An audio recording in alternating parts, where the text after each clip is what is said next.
Hello दोस्तों, जय माता दी। मेरा और मेरे यस म्यूजिकल ग्रुप में आप सभी का बहुत बहुत स्वागत है। तो एक मैं बहुत ही प्यारा गीत लेके आई हूँ। जैसा होगा आप लोग कमेंट में ज़रूर बताइएगा।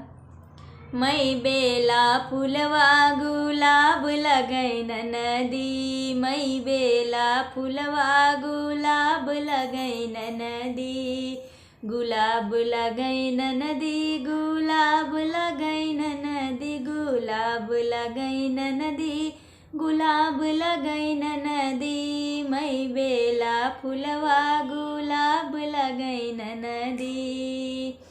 फूलव तोड़न गई वही फुलवरिया, फूलव तोड़न गई वही फुलवरिया, वही फुलवरिया हो वही फुलवरिया, मलिया के ऊपर लोभाई गई नदी, मलिया के ऊपर लोभाई गई नदी, मई बेला फुलवा गुलाब लगैन नदी, मई बेला फुलवा गुलाब लगैन नदी।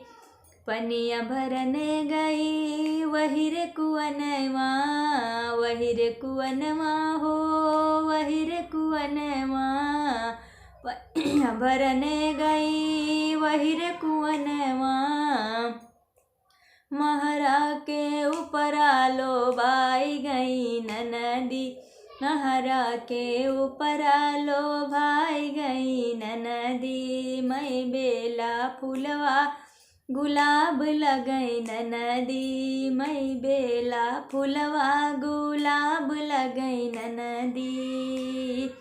महल देखन गई वही रे महलिया, महल देखन गई वही रे महलिया, वही रे महलिया हो वही रे महलिया, राजा के ऊपर लोभाई गई नदी, राजा के ऊपर लोभाई गई नदी, मई बेला फुलवा गुलाब लगैन नदी, मई बेला फुलवा गुलाब लगैन नदी, गुलाब लगैन नदी, गुलाब लगैन नदी, मई बेला फुलवा गुलाब लगैन नदी, मई बेला फुलवा गुलाब लगैन नदी।